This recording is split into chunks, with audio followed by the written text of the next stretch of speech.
At sa balitang showbiz, aktor na si Oyo Boy may inamin sa vlog ni Dina Bonnevie. Samantala Tom Cruise natanggap ang kauna-unahang Oscar Award. Narito ang ulat. Ibinunyag ng aktor na si Oyo Boy Soto na dati siyang gumagamit ng illegal na droga ngunit nagbago mula noon dahil sa kanyang pananampalataya. Ginawa ng celebrity father ang pagbubunyag na ito sa isa sa mga kamakailang vlog ng House of D sa YouTube. Ubus na yung pera ko, naubos na yung savings ko. Humiram na ako kay ate nun ng kotse, kila Mark. Mag-asawa na sila nun, di ba? Pinahiram niyo ako ng kotse because I sold all my cars. Binenta ko lahat ng sasakyan ko. And si Daddy, that time, he had 2 cars. Ako, I had 5 cars. Bakit hindi ko alam yan?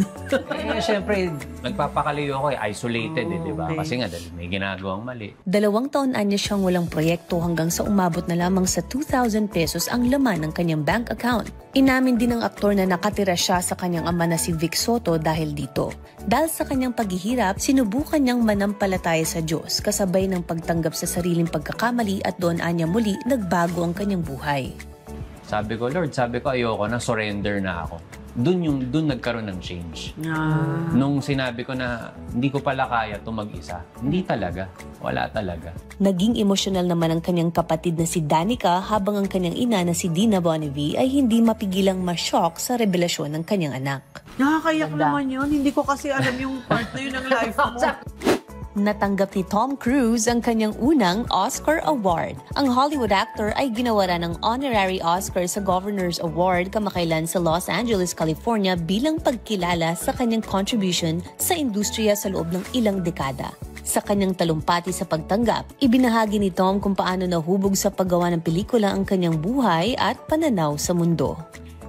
This whole journey has been shared, and my love for cinema began when I, very early age. I mean, as early as I can remember. I was this little kid in this darkened theater, and I remember that beam of light, it just cut across the room, and I remember looking up, and it seemed to me that it just exploded on the screen.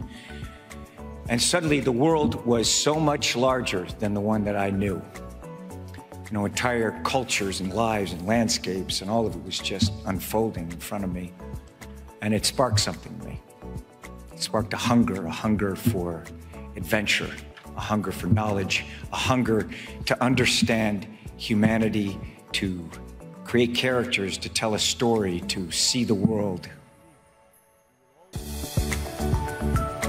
At yan ang latest sa mundo ng showbiz. Ako si Ice Martinez para sa Bayan.